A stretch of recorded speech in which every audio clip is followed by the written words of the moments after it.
بسم اللہ الرحمن الرحیم اللہم افتح علینا حکمتک وانشر علینا رحمتک یا ذا الجلال والاکرام۔ تو جی ناظرین، الحمدللہ عز و جل نور الازا جاری و ساری ہے۔ تو آج ہم اس کا سبق نمبر 28 پڑھیں گے۔ بہت ہی زبردست سبق ہے آج بھی، اور آج کا جو ہمارا سبق ہوگا یہ نماز کے جو واجبات ہیں، ٹھیک ہے، فصل فی بیان واجبات الصلاۃ، صلاۃ یعنی نماز کے واجبات کے بیان کے بارے میں فصل۔ تو اب نماز کے واجبات، سب سے پہلے اس کا حکم جانیں گے کہ اس کا حکم کیا ہے، ٹھیک ہے۔ نماز کے اندر فرائض ہوتے ہیں، شرائط ہوتی ہیں، ٹھیک ہے۔ اب شرائط جس طرح ہم پچھلے اسباق کے اندر کلیئر کر چکے ہیں، اب شرط جو ہوتی ہے نا، اذا فات الشرط فات المشروط، جب شرط ہی نہیں پائے گی تو وہ مشروط جس کے لیے وہ شرط ہوتی ہے وہ بھی گویا کہ نہیں پائی جاتی، ٹھیک ہے۔ تو یہ شرطوں کا حکم ہوتا ہے۔ اور وہ جو فرض ہوتے ہیں، ٹھیک ہے، تو فرض بھول کر رہ گیا یا جیسے بھی رہ گیا تو اس کو آپ مطلب کلیئر نہیں کر سکتے نماز کو نا، کیونکہ جو واجب کا حکم ہے تو اس کا اتنی رخصت مل جاتی ہے کہ بندہ رہ گیا، مطلب کوئی بھی واجب رہ گیا جس طرح کہ ہم پڑھنے والے ہیں، تو بھول کر رہ گیا ہے تو آپ سجدہ سہو کریں گے تو آپ کی نماز بچ جائے گی، ٹھیک ہے۔ جان بوجھ کر کریں گے تو چاہے آپ 2 بار سجدہ سہو کر لیں، اگرچہ اس کی اجازت نہیں ہے لیکن پھر بھی مطلب آپ کی نماز درست نہیں ہوگی، ٹھیک ہے، مطلب جان بوجھ کر کی ہے نا۔ تو یہ ہے واجب کا حکم کہ جان بوجھ کر رہ گیا تو نماز سجدہ سہو سے بھی صحیح نہیں ہوگی، بھول کر رہ گیا تو اس کی تلافی سجدہ سہو سے ہوگی۔ اور فرض اگر بھول کر رہ گیا، مثال کے طور پر جو آپ نے فرائض پڑھے ہیں، ٹھیک ہے، تو ان میں سے ایک فرض رہ گیا، ٹھیک ہے، اب مثال کے طور پر رکوع ہے تو اب رکوع ہی نہیں کیا تو آپ سجدہ سہو بھی کریں گے تو کلیئر نہیں ہوگا، ٹھیک ہے نا۔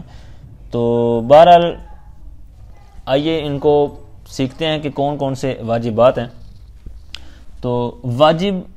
یہ لغت کے اندر کہتے ہیں کہ یہ لزوم کے معنی میں آتا ہے، یعنی واجب ہے مطلب لازم ہے، اس معنی میں اس کو لیں گے، ٹھیک ہے۔ تو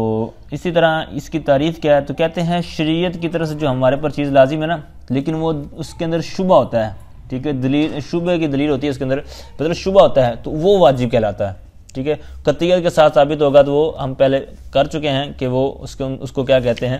تو بہرحال جو انہوں نے آگے اس کی تعداد بیان کی، کہتے ہیں وَهُوَ 18، کتنی ہیں؟ 18 شیئن، 18 چیزیں، ٹھیک ہے۔ 8، یہ 18 کو جب بولتے ہیں نا تو 11 سے لے کر 19 تک کے جو اعداد ہوتے ہیں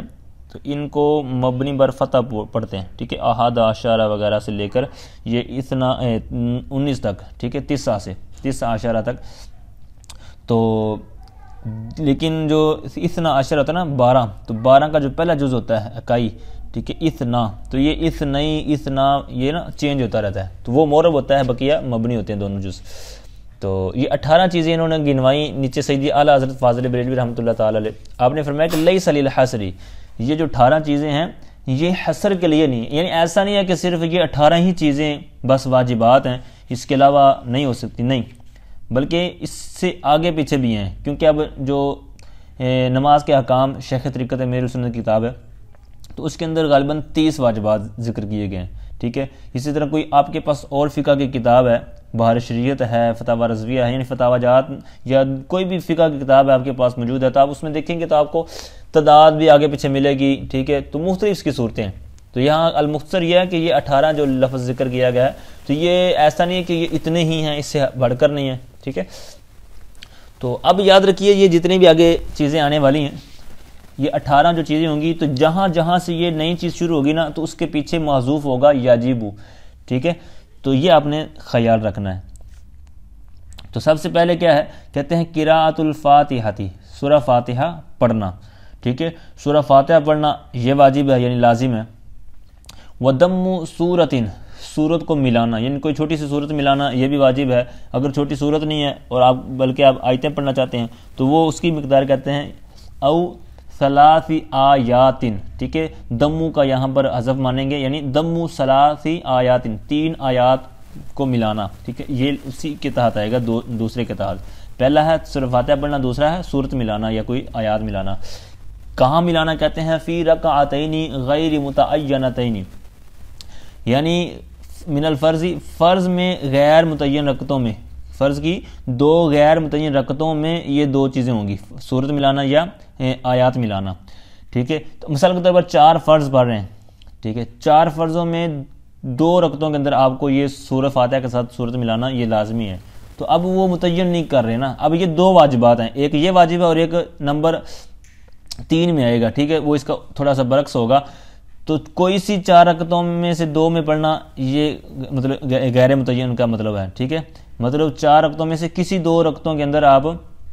مطلب یہ صورت ملانا یا آیات ملانا تو یہ لازم واجب ہے، ٹھیک ہے۔ یہ فرضوں کی بات ہوئی، کہتے ہیں وفی جمیع رکعات الوتری، اور وطر کی ساری رکعتوں میں، ٹھیک ہے۔ تو وطر کتنے ہوتے ہیں؟ 3 ہی ہوتے ہیں، سب کو پتہ ہے۔ تو مطلب یہ ہے کہ تینوں رکعتوں میں صورت ملانا اور ساتھ میں سورہ فاتحہ اور ساتھ میں صورت ملانا یہ بھی لازم ہے، ٹھیک ہے۔ اور آگے والنفلی، ٹھیک ہے، والنفلی سے اسی طرح عبارت محذوف ہوگی، مطلب جمیع رکعات النفلی، ٹھیک ہے، اس طرح عبارت ہوگی۔ تو مطلب نفل آپ 3 پڑھ رہے ہیں، 4 پڑھ رہے ہیں، 3 تو ہوتے نہیں ہیں، 4 پڑھ رہے ہیں، 6 پڑھ رہے ہیں، 8 پڑھ رہے ہیں، 2 پڑھ رہے ہیں، جتنے پڑھ رہے ہیں، کیونکہ آپ 10 بھی پڑھیں گے تو وہ ہر 2 رکعت اس کا شفع ہوتا ہے، تو ہر ایک کے لیے مطلب یہ جو حکم ابھی بیان کر دیا گیا۔ نمبر 3 کہتے ہیں وَتَعْيِينُ الْقِرَاءَةِ فِي الْأُولَيَيْنِ، اب 4 رکعتیں ہیں تو 2 رکعتوں کے اندر فرض میں اگر 4 پڑھ رہے ہیں نا تو 2 میں آپ کو متعین کرنا پہلی والی میں، ٹھیک ہے، فی الأوليين، ٹھیک ہے، پہلی 2 رکعتوں میں قرات کو متعین کرنا یہ بھی لازم ہے، واجب ہے، ٹھیک ہے۔ تو آپ ذہن میں آ سکتا ہے یہاں انہوں نے کہہ دیا پہلی 2 میں اور پچھلے میں کہہ دیا کہ غیر متعین ہے، ٹھیک ہے، تو یہ گھبرانے والی بات نہیں ہے، یہ آپ اس کو الگ شمار کر لیں، اس کو الگ میں، ٹھیک ہے، یعنی یوں کہہ لیں کہ ایک واجب یہ ہے کہ 4 میں سے کسی میں 2 میں پڑھنا، ٹھیک ہے۔ اب یہ انہوں نے واجب ایک اور متعین کر دیا کہ پہلی 2 میں کرنا لازم ہے، ٹھیک ہے۔ اور دوسرا کہتے ہیں وَتَقْدِيمُ الْفَاتِحَةِ عَلَى السُّورَةِ، سورہ فاتحہ سورت پر فاتحہ کو مقدم کرنا، ٹھیک ہے، تقدیم مقدم کرنا، مطلب یہ ایسا نہیں ہے کہ اس کا برعکس کر لیں، اگر بھول کر ہو گیا تو پھر اس کا میں نے حکم عرض کر دیا اوپر۔ تو بہرحال سورہ فاتحہ جس طرح عموماً پڑھی جاتی ہے اسی طرح اس کو پڑھیں گے، ساتھ میں صورت ملائیں گے یا آیات ملائیں گے تو وہ اس کے بعد ہی ہوں گی۔ نمبر 5 کہتے ہیں وَضَمُّ الْأَنْفِ، انف کہتے ہیں ناک کو، ٹھیک ہے، تو ناک کو بلانا یا لگانا، ٹھیک ہے، کس کے ساتھ کہتے ہیں لِلْجَبْهَةِ، پیشانی کے ساتھ، یعنی پیشانی اور ناک، یہ جو آپ ہاتھ گئے نا پیشانی اور ناک، یہ جو ساتھ بالکل ساتھ پیشانی کی ہڈی ہے، تو اس کو ملانا فی سجودی، سجدوں کے اندر، یعنی بالکل زمین پر جہاں پیشانی آپ کی لگ رہی ہے تو ساتھ میں آپ کی ناک کی جو سخت ہڈی ہے یہ بھی لگنی چاہیے، ٹھیک ہے، یہ ناک کی جو نوک ہے نرم سی یہ نہیں بلکہ جو سخت مراد ہے، ٹھیک ہے، پیشانی کے ساتھ۔ نمبر 6 کہتے ہیں وَالْإِتْيَانُ بِالسَّجْدَةِ بِالسَّجْدَةِ الثَّانِيَةِ فِي كُلِّ رَكْعَةٍ قَبْلَ الْانْتِقَالِ لِغَيْرِهَا، کہتے ہیں ہر رکعت کے اندر دوسرے ارکان کی طرف منتقل ہونے سے پہلے دوسرا سجدہ کر لینا۔ مثال کے طور پر آپ پہلی رکعت آپ نے پڑھی، ٹھیک ہے، تو پہلی رکعت پڑھی تو سجدے میں گئے، سجدہ کیا، سجدے سے اٹھے، تو اب ایسا نہیں ہے کہ آپ قیام کی طرف چلے جائیں بلکہ آپ دوسرا سجدہ کریں، کسی اور رکن کی طرف منتقل ہو، کیونکہ آپ دوسری رکعت کے لیے جانا تھا لیکن آپ کے لیے واجب کیا ہے، ٹھیک ہے، ویسے تو مطلب اب یہ جو رکوع ہے تو یہ فرض ہے، ٹھیک ہے، سجدہ یہ بھی فرض ہے، اب ایک سجدہ فرض ہے، ٹھیک ہے، دوسرا واجب، ٹھیک ہے، تو اس لیے کہہ رہے ہیں کہ دوسرا سجدہ کر کے اٹھے، اب ایک کر لیا فرض اتر گیا، اب سیدھا جناب دوسرے قیام کے لیے چلا جائے، ایسی نہیں کریں گے، ٹھیک ہے، اب بھول کر کیا تو پھر اب وہ معاملات میں نے عرض کر دیے، ٹھیک ہے۔ تو اب یہاں پر جو واجب بیان ہو رہا ہے کہتے ہیں دوسرے سجدوں کو ادا کرنا ہر رکعت میں دیگر ارکان کی طرف منتقل ہونے سے پہلے، ٹھیک ہے۔ آگے نمبر 7 کہتے ہیں وَالْإِطْمِئْنَانُ فِي الْأَرْكَانِ، ہر مطلب جتنی بھی ارکان ہیں ان کو ادا کرنے میں آپ نے اطمینان کا دامن پکڑنا ہے، یعنی مطمئن ہو کر۔ مثال کے طور پر یہ آپ رکوع میں قیام سے رکوع میں گئے، ٹھیک ہے، تو وہاں آپ نے اطمینان سے اس کو ادا کرنا ہے، تو کم از کم مطلب ایک سبحان اللہ جس طرح کہتے ہیں تو یہ اطمینان ہے، مطلب آپ نے وہاں اتنا ٹھہرا کہ سبحان اللہ، ٹھیک ہے، یوں ایک دفعہ سبحان اللہ کہیں گے تو اتنا جو وقت لگا تو کم از کم اتنا ہونا چاہیے تاکہ آپ قرار پڑ جائے وہاں پر، ٹھیک ہے۔ اسی طرح پھر آپ سیدھا کھڑے ہونا ہے رکوع سے تو بھی اتنا ہونا چاہیے، کیونکہ اگر اس طرح نہیں تو تعدیلی ارکان ضائع ہوگا، ٹھیک ہے، اس کی بات غالباً ہو چکی ہے۔ تو اب تھوڑا سا اس پر غور کریں، اطمینان ایک لفظ ہے، ٹھیک ہے، تھوڑا سا یہ کم ہی استعمال ہوتا ہے تو اس لیے میں نے سوچا اس پر تھوڑا سا عرض کر دوں۔ تو یہ رباعی مزید فی سے آتا ہے نا اطمینان، ٹھیک ہے، یہ با حمزہ وصل ہے محموز اللام سے، تو یہ اس کا باب جو آتا ہے افعلال، ٹھیک ہے، اطمینان، اطمئن یطمئن، ٹھیک ہے، تو یہ آپ نے یاد رکھنا ہے۔ اچھا جی، آگے ہے نمبر 8 والقعود الاول، پہلا قعدہ کرنا، ٹھیک ہے، مثال کو تو 4 رکعت پڑھ رہے ہیں تو پہلا قعدہ کرنا یہ واجب ہے، ٹھیک ہے۔ اب مثال کو 4 فرض ہیں تو اب پہلی 2 رکعتوں پر آپ میں نے بیٹھنا آپ کے لیے واجب تھا، لیکن اگر آپ بھول کر سیدھی تیسری کے لیے کھڑے ہو گئے تو اب اگر کھڑے ہونے کے قریب ہیں تو آپ واپس نہیں آ سکتے نا، کیونکہ اب تیسری کے لیے کھڑا ہونا آپ کے لیے فرض تھا، کیونکہ آپ فرض 3 پڑھ رہے ہیں، اور بیٹھنا آپ کے لیے واجب تھا، تو چھوٹے کو چھوڑ کر بڑے کی طرف، بڑے کو چھوڑ کر چھوٹے کی طرف نہیں واپس پڑھ سکتے، ٹھیک ہے، مطلب واجب چھوٹا رکن ہے، چھوٹا ایک عمل ہے، اور فرض ایک زیادہ بڑا عمل ہے، تو بڑے کی طرف آپ جا چکے ہیں، واپس نہیں آ سکتے، ٹھیک ہے، بلکہ آپ تیسری ہی پڑھیں گے، پھر آگے چوتھی پڑھیں گے، اور اس غلطی کی وجہ سے جو سہو ہوا آپ سے واجب کا، تو اس پر آپ کیا کریں گے، سجدہ سہو کریں گے، ٹھیک ہے۔ تو یہاں پر یہی مراد ہے کہ قعدہ اولا کرنا۔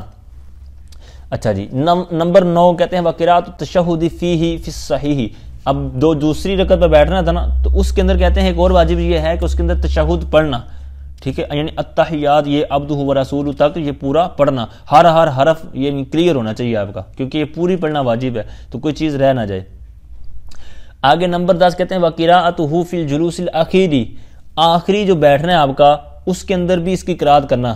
قراءۃہ کی ضمیر اسی کی طرف پلٹے گی، یعنی تشہد کی طرف، یعنی مثال کے طور پر آپ 4 رکعت پڑھ رہے ہیں، ٹھیک ہے، یا 3 وتر پڑھ رہے ہیں، یا 4 سنتیں پڑھ رہے ہیں، تو جو بھی آپ کا آخری دفعہ بیٹھنا ہوگا نا، تو وہاں پر ابھی اس کو پڑھنا آپ کے لیے لازم ہوگا، ٹھیک ہے۔ اب سورت درود پاک اور جو دعا ہے اس کی بات یہاں پر نہیں ہو رہی، ٹھیک ہے۔ التحیات کا مطلب یہ ہوتا ہے کہ درود پاک سے پہلے درود پاک پڑھنا یہ سنت مؤکدہ ہے، ٹھیک ہے، پھر بعد میں سورت ملانا، ٹھیک ہے، وہ الگ بات ہے۔ یہاں پر جو واجبات کی بات ہو رہی ہے، ایک ہے بیٹھنے کا بھی ذکر ہوا نمبر 8 کے تحت، اور نمبر 9 میں ہوا اس کا پڑھنا، ٹھیک ہے، اور اب نمبر 10 میں ہے کہ آخری رکعت میں خواہ کوئی سی بھی ہو، تیسری ہو مغرب میں، یا وتر ہو، یا کوئی بھی ہو، تو اس کی آخری جو رکعت ہوگی اس کے اندر بھی اس کو، اس بیٹھنے کے اندر بھی اس کو پڑھنا، ٹھیک ہے۔ تو پڑھنے سے مراد عبدہ و رسولہ تک ہے، ٹھیک ہے۔ اس کے بعد بھی آپ سلام پھیر دیں گے تو آپ کی نماز درست ہو جائے گی، لیکن سنتوں پر بھی عمل کرنا چاہیے، اگر آپ اس کا یہ عادت بنا لیں گے سنتوں کو ترک کرنے کی تو یہ آپ کو الگ اس کی وبال ہوگا۔ تو بہرحال آگے نمبر 11 کہتے ہیں والقیام الی الثالثۃ من غیر تراخ بعد التشہد، نمبر 11 کہتے ہیں قیام کرنا، تیسری کی طرف قیام میں بغیر تخیر کے قیام کرنا، مطلب اب 4 رکعت پڑھ رہے تھے اب تو دوسری پر آپ بیٹھے، ٹھیک ہے، تشہد پڑھا، تو اب تیسری کے لیے بھی اٹھنا تھا، مثال کے طور پر عشاء کی جو چوتھی 4 رکعت پڑھ رہے ہیں آپ، تو تیسری کے لیے آپ نے اٹھنا تھا، لیکن آپ تشہد پڑھتے پڑھتے آگے آپ نے درود پاک شروع کر دیا، یا درود پاک نہیں شروع بھی کیا بلکہ آپ سوچ میں پڑھ گئے، ٹھیک ہے، کوئی بھی سوچ میں، تو اب اگر تاخیر ہوتی ہے ایک رکن کے، ٹھیک ہے، 1 مرتبہ سبحان اللہ، ٹھیک ہے، یا 3 مرتبہ آپ کر لیں، تو اب اتنی تاخیر ہوئی تو کیا ہوگا، یہ آپ کا فرض کی طرف جانا، کیونکہ تیسری کے لیے جانا آپ کے لیے ضروری تھا اور اس کی طرف آپ نے تاخیر کیا، ٹھیک ہے، تاخیر کیا، تو اس لیے یہاں پر کیا ہوگا، یہ آپ کے سجدہ صاحب لازم ہو جائے گا۔ تو یہاں پر اسی بات کا ذکر کر رہے ہیں کہ تیسری کی طرف کھڑا ہونا یہ آپ کے لیے واجب ہے، لازم ہے، کیا شرط لگا رہے ہیں، بغیر تراخی کے، یعنی مؤخر نہیں کر سکتے، ڈیلے نہیں کر سکتے، لیٹ نہیں ہو سکتے تشہد کے بعد۔ اب اگر درود پاک پڑھ دیا بھول کر اللہم صلی علی محمد، اب اتنا یہ درود پاک پورا ہو گیا نا، اس میں بات پوری ہوگی کہ اے اللہ تو محمد صلی اللہ علیہ وسلم پر سلام درود بھیج، صلی، ٹھیک ہے، سواد سے، تو اب اس میں بات پوری ہوگی تو یہاں پر سجدہ صاحب واجب ہو جائے گا، ٹھیک ہے، اتنی پڑھ لیا، اس سے زیادہ درود پاک پڑھ لیا نا تو سجدہ صاحب واجب ہو جائے گا، ٹھیک ہے۔ تو یہ نمبر 11 تھا۔ آگے ہے نمبر 12 ولفظ السلامی، تو نماز سے نکلتے ہوئے جو سلام کیا جاتا ہے نا، السلام علیکم ورحمۃ اللہ، تو اس میں صرف السلام کہنا یہ واجب ہے، علیکم، ٹھیک ہے، دون علیکم، نہ کہ علیکم، یہ کہنا واجب نہیں ہے، صرف السلام کہہ دیں گے تو آپ کا جو واجب ہے وہ ادا ہو جائے گا۔ آگے نمبر 13 وقنوت الوتر، یہ وطر کی قنوت یعنی دعائے قنوت کو بولتے ہیں، تو اس کو بھی پڑھنا وطر کے اندر واجب ہے، ٹھیک ہے۔ اب یہاں پر بھی یاد رکھیے 1-2 مسئلے ہیں، اگر آپ کو دعا نہیں آتی، ٹھیک ہے، تو اس کے الٹرنیٹ مطلب دعائیں وغیرہ آپ پڑھ سکتے ہیں، ٹھیک ہے، اللہم اغفر لی کی بھی اجازت ہے، آپ جو رب اجعلنی دعا پڑھتے ہیں اس کی بھی دیگر آپ کو رخصتیں مل جائیں گی، فقہ کی کتب میں بہار شریف کے اندر بھی اس کو لکھا ہوا ہے۔ تو دوسرا یہ عرض کرنا چاہتا تھا کہ نماز اگر قضا ہو جائے تو نماز تو پھر بھی ذمہ لازم ہوتی ہے، ٹھیک ہے، فرض اور واجبات جو ہوتے ہیں، ٹھیک ہے. تو اب اگر کسی کی نماز عشاء معاذ اللہ فوت ہوگی تو اب جب وہ پڑھے گا اگلی، جب اس کو فرصت ملے، موقع ملے، تو اب وطر بھی پڑھنے ضروری ہیں، دعا بھی پڑھنی ضروری ہے، تو اب ہاتھ بھی لوگ سمجھتے ہوں گے اٹھانا ضروری ہے. تو یاد رکھیے آگے سنتیں آ رہی ہیں، ٹھیک ہے. اگلے سبق میں انشاءاللہ ہم جو نماز کی 51 سنتیں ہیں وہ پڑھیں گے، تو انشاءاللہ وہاں مزید باتیں ہوں گی. تو یہاں کم از کم اتنا یاد رکھیے کہ آپ وطر پڑھ رہے ہیں قضا کے طور پر، تو وہاں ہاتھ اٹھانا آپ کے لیے ضروری نہیں ہوگا، ٹھیک ہے. تکبیر کہنا اور دعا وغیرہ پڑھنا وہ الگ معاملات ہے، لیکن ہاتھ اٹھانے پر بات کر رہا ہوں کہ وہ ضروری نہیں ہوگا. آپ تیسری رکعت کے کھڑے ہوئے، اب ہاتھ اٹھانے تھے آپ نے تکبیر کہنے کے لیے، تو آپ سب کے سامنے ہیں تو اس کو آپ ہاتھ نہ اٹھائیں، ٹھیک ہے. آگے نمبر 14 کہتے ہیں وَتَكْبِيرَاتُ الْعِيدَيْنِ، دونوں عیدوں، عیدین یہ تسنیہ ہے، یعنی دونوں عیدوں کی تکبیرات یہ کہنا، ٹھیک ہے. یہ نمبر 14 تھا. تکبیرات سے مراد وہی جو مطلب زیادہ ادا کی جاتی ہیں، ٹھیک ہے، یہ بھی واجبات میں سے آئیں گی. اچھا آگے کہتے ہیں نمبر 15 وَتَعْيِينُ تَكْبِيرِ لِإِفْتَاحِ كُلِّ صَلَاةٍ لِلْعِيدَيْنِ خَاصَةً، مطلب کہتے ہیں کہ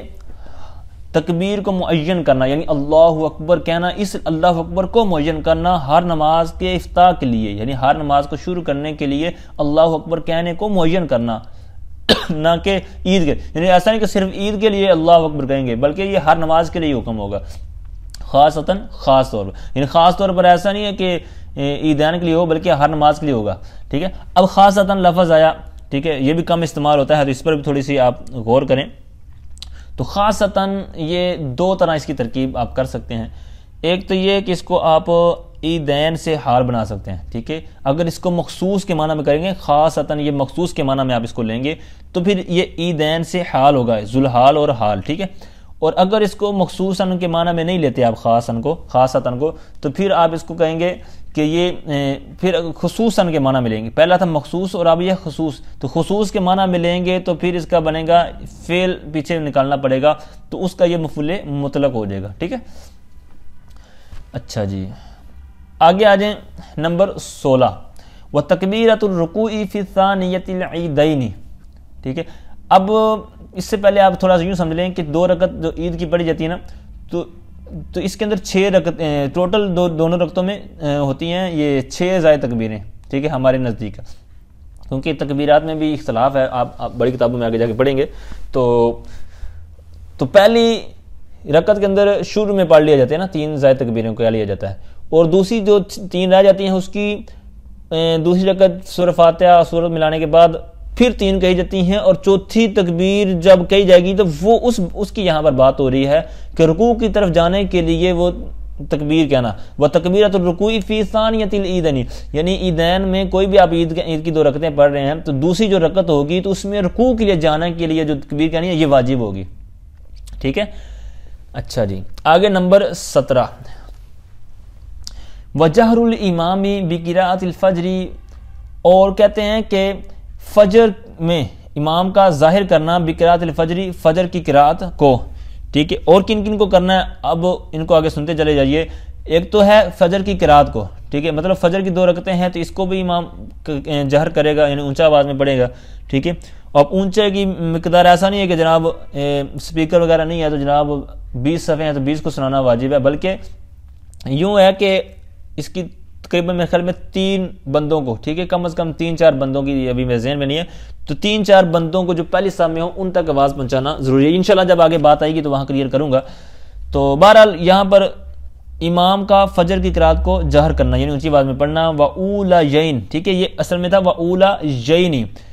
تو یعنی تھا تو نون گرا تو یعنی 2 یا پھر بھی باقی رہے، تو یہاں پر وہی 2 یا ہیں، ٹھیک ہے. وَأُولی یا اولا نہیں ہے، ٹھیک ہے، وَأُولَيَا یل، ٹھیک ہے، وَأُولَيَا یل. اور 2 جو رکعتیں ہیں عشاء کی، وَأُولَيَا یل عشاءَین، عشاء کی جو 2 پہلی رکعتیں ہیں ان کے اندر بھی ایک قرات جہر کے ساتھ ہوگی. ولو قضاء، اگرچہ قضاء کے طور پر ہو، مثال کے طور پر چند افراد کی نماز عشاء رہ گئی، ٹھیک ہے، قضاء ہوئی تو وہ اس کو جماع کے ساتھ پڑھنا چاہتے ہیں، تو اس صورت میں بھی کہتے ہیں اگرچہ قضاء کے طور پر ہو تب بھی اس کو جہر کے ساتھ ہی پڑھے. اچھا جی، والجمعتی اس کا تو پھر اس پر ہوگا، ٹھیک ہے، بقراءۃ الفجر وغیرہ جس طرح مجرور ہو رہا ہے نا اسی طرح،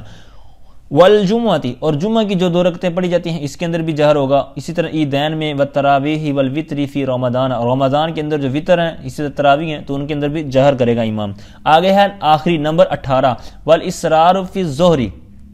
والعصر، ظہر اور عصر میں پوشیدہ، مخفی یا آہستہ، ٹھیک ہے، یعنی جس طرح منہ میں ہم قرات کرتے ہیں تو یہاں پر اسرار سے وہ مراد ہے، ٹھیک ہے، تو ان کے اندر کہتے ہیں یہ کون سی ہوں گی رکعتیں، کہتے ہیں پہلی 2 تو انہوں نے بیان کر دی نا، ظہر اور عصر، اس سے مراد ہے کہ ساری ظہر اور عصر کی 4 رکعتیں ہیں تو چاروں میں یہ خاموش پڑھنا ہے، ٹھیک ہے، آہستہ۔ اور کن میں کہتے ہیں وفیما بعد اولا یجل عشاءین، عشاء کی جو 2 پہلی رکعتیں تھی ان کے بعد، فیما بعد، ٹھیک ہے، اس سے مراد ہے کہ عشاء کی جو 2 پہلی رکعتیں تھی ان کے بعد والی جو 2 رکعتیں ہیں ان میں، ونفل النہاری اور دن کے جو نفل ہیں، ٹھیک ہے، مثال کے طور پر یہ اشراق و چاشت، ٹھیک ہے، تو یہ دن میں پڑھے جاتے ہیں تو اس سے مراد وہ ہے، یا اس کے ہٹ کر بھی آپ کوئی پڑھنا چاہیں تو ان میں کیا ہے کہ مطلب اسرار ہوگا، ٹھیک ہے، مطلب مخفی آہستہ آواز میں پڑھیں گے، ٹھیک ہے۔ یہاں تک یہ 18 مسائل کلیئر ہوئے جو واجبات لازمات کے تحت تھے۔ اب آگے 1-2 مسئلے ویسے ذکر کریں گے، کہتے ہیں والمنفرد، اور منفرد یعنی علیحدہ نماز پڑھنے والا، مخیر اس کو اختیار دیا گیا ہے، فیما کس میں کہتے ہیں، فیما یجہر ان نمازوں میں جن میں جہر کیا جاتا ہے، ٹھیک ہے، کا متنفل باللیل اس بندے کی طرح اس کو اختیار دیا جائے گا جیسے نفل پڑھنے والا باللیل، متنفلی یہ ٹھیک ہے اس میں فاعل ہے یعنی نفل پڑھنے والا، باللیل رات کو، تو اب جو رات کو پڑھنے والا ہوتا ہے تو اس کو آپ نے پچھلے بھی غالباً یہ اس کا ذکر ہوا ہے کہ رات کو جو نفل ہوتے ہیں تو اس کے اندر بندے اختیار ہوتا ہے کہ آہستہ پڑھے چاہے اونچی آواز میں پڑھے، تو یہاں پر بھی کہہ رہے ہیں کہ جو منفرد ہوتا ہے اس کو اختیار دیا گیا ہے فیما یجہر ان نمازوں میں جن میں جہر کیا جاتا ہے۔ کیسے اختیار دیا جاتا ہے، جیسے کہتے ہیں رات میں نفل پڑھنے کا اختیار ہے کہ آہستہ پڑھے چاہے اونچی پڑھے، تو اسی طرح جن نمازوں میں جہر کیا جاتا ہے تو بندہ اکیلا پڑھ رہا ہے تو اس کو بھی اختیار ہے کہ چاہے آہستہ پڑھے چاہے بلند آواز میں پڑھے، ٹھیک ہے۔ اچھا جی، ولو ترک السورۃ اگر اس نے سورت چھوڑ دی، فی اولا یجل عشاء عشاء کی پہلی 2 رکعتوں میں، یعنی سورت فاتحہ کے ساتھ سورت ملانی تھی وہ چھوڑ دی، تو کہتے ہیں قرأھا فی الاخریین مع الفاتحۃ جہرا، تو اس کو وہ قرات کرے آخری جو 2 رکعتیں، پہلی 2 رکعتوں میں تو اس نے چھوڑ دی سورت ملانا، اب کہتے ہیں کہ اگلی 2 رکعتوں میں ان 2 کو جو 2 رکعتوں کو پڑھنا ہے تو اس میں سورۃ فاتحہ بھی پڑھے گا ساتھ میں سورت بھی ملائے گا، اور پڑھے گا کیسے، کہتے ہیں جہرن، ٹھیک ہے، اونچی آواز میں پڑھے گا، گویا کہ وہ 4 رکعتوں میں اس طرح اس کا معاملہ بن گیا نا۔ اچھا آگے ایک اور مسئلہ کہتے ہیں، اس کا تھوڑا سا عکس کریں گے، ولو ترک الفاتحہ اگر اس نے سورۃ فاتحہ چھوڑ دی، پیچھے تک کہ سورۃ فاتحہ پڑھی سورت نہ ملی، اب ہے کہتے ہیں فاتحہ چھوڑ دی، لا یکررھا فی الاخریین، تو اس کو دوبارہ جو اگلی 2 رکعتیں پڑھنی ہے تو اس میں ایسا نہیں کہ اس کو تکرار، یکررو مطلب تکرار نہیں کرے گا آخری 2 رکعتوں میں، ایسا نہیں کہ سورۃ فاتحہ بھی پڑھے ساتھ میں سورت بھی ملائے، بلکہ کیا کرے نماز اسی طرح پڑھ لے جو اس نے بقیہ انداز رہتا تھا، تو اور آخر میں سجدہ سہو کرے، ٹھیک ہے، کیونکہ یہ بھول کر اس سے ہوا تھا۔ تو جی ناظرین، یہ تھا آج کا ہمارا سبق، پھر بھی اگر کوئی مسئلہ سمجھ میں نہ آیا ہو یا کوئی مسٹیک ہو گئی ہو تو ضرور ہمیں اس کا کمنٹ یا واٹس ایپ پر میسج ضرور کیجیے، انشاءاللہ اس کو درست کیا جائے گا۔ اللہ تعالیٰ سے دعا ہے اللہ تعالیٰ ہم سب کے لیے آسانیاں پیدا فرمائے، آمین بجاہ نبی الامین صلی اللہ تعالیٰ علیہ وآلہ وسلم۔